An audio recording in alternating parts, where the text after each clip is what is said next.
5 मई एक साधारण तारीख नहीं, भारतीय सैन्य इतिहास के गौरव का दिन है। 5 मई 1936 को हरियाणा के सोनीपत जिले के सिसाना गांव में जन्मे थे वो बालक जिसे आगे चलकर देश मेजर होशियार सिंह दहिया के नाम से जानेगा।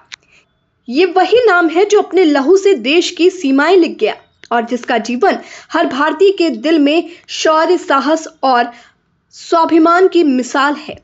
बचपन से ही अलग थे, पढ़ाई में होशियार, खेल में अव्वल और व्यवहार में अनुशासन की मिसाल। जाट सीनियर सेकेंडरी स्कूल से पढ़ाई के दौरान उनकी खेल प्रतिभा ने उन्हें पंजाब की कंबाइंड वॉलीबॉल टीम तक पहुंचा दिया। वो टीम आगे चलकर भारत की राष्ट्रीय वॉलीबॉल टीम बनी और कप्तान बने होशियार सिंह। खेल के मैदान से सेना की परेड तक का सफर तब शुरू हुआ जब जाट रेजिमेंटल सेंटर के एक अफसर ने उनका खेल देखा और उनकी प्रतिभा से प्रभावित होकर उन्हें फौज की राह दिखाई। साल 1957 में उन्होंने सेना में भर्ती होकर जाट रेजिमेंट ज्वाइन की और बाद में 3 ग्रेनेडियर में अफसर नियुक्त हुए।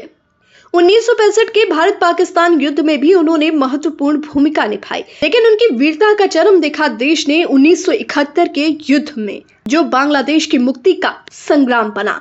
14 दिसंबर 1971 भारतीय सेना को आदेश मिला कि शकरगढ़ पठार के बेहद संवेदनशील क्षेत्र सुपवाल खाई पर हमला किया जाए। ये इलाका बारूदी सुरंगों, दुर्गम भौगोलिक हालात और दुश्मन की कड़ी निगरानी से भरा था। 3 ग्रेनेडियर्स को इस मिशन पर भेजा गया। 15 दिसंबर की सुबह मेजर होशियार सिंह 2 कंपनियों के साथ इस जानलेवा मिशन पर आगे बढ़े। भारी बमबारी, गोलियों की बारिश, लेकिन उनके कदम न डगमगाए। उन्होंने लोहाल और जरवाल गांवों पर कब्जा कर लिया। 20 पाकिस्तानी सैनिकों को युद्ध बंदी बनाया और उनसे भारी मात्रा में हथियार बरामद किए। एक जीत मिली थी, लेकिन असली जंग बाकी थी। 16 दिसंबर की रात पाकिस्तान ने पलटवार किया। गोलियों और बमों की भीषण गूंज के बीच युद्ध और अधिक उग्र हो चुका था। और फिर आया वो ऐतिहासिक दिन, 17 दिसंबर 1971। सूरज के उगते ही पाकिस्तान की एक पूरी बटालियन ने हमला बोल दिया। उनका लक्ष्य स्पष्ट था, बसंतर पर दोबारा कब्जा, लेकिन सामने थे मेजर होशियार सिंह। मेजर होशियार सिंह ने न केवल जवाबी हमला जारी रखा, बल्कि घायल होने के बावजूद खुद मशीन गन थाम ली। शरीर से खून बह रहा था, लेकिन आंखों में सिर्फ जीत का जुनून था। अपने हाथों से जब उन्होंने मशीन गन दागी तो उनकी कंपनी के सैनिकों के भीतर बिजली सा संचार हुआ। वो टूट पड़े दुश्मन पर। उस दिन की लड़ाई में पाकिस्तान के 89 सैनिक मारे गए, जिनमें उनका commanding officer lieutenant colonel Mohammad Akram Raja भी शामिल था। ये वही अफसर था जो पाकिस्तान की 35 फ्रंटियर फोर्स राइफल्स का नेतृत्व कर रहा था। उसे भी भारतीय जवानों ने 3 अधिकारियों के साथ मिलकर ढेर कर दिया। शाम के 6 बजे सेना को आदेश मिला कि 2 घंटे बाद युद्ध विराम लागू हो जाएगा, लेकिन उससे पहले भारतीय सैनिकों ने दुश्मन को पूरी तरह से रौंद डाला। ये युद्ध जितना सामरिक था, उससे कहीं अधिक मानसिक और नेतृत्व का युद्ध था। उस दिन तक 3 ग्रेनेडियर्स के एक अधिकारी और 32 सैनिक शहीद हो चुके थे।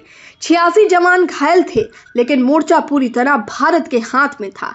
इस जीत का संपूर्ण श्रेय गया मेजर होशियार सिंह और उनकी कंपनी को। भारत सरकार ने उनके अद्वितीय पराक्रम, अपार साहस और वीरता के लिए उन्हें परमवीर चक्र से सम्मानित किया।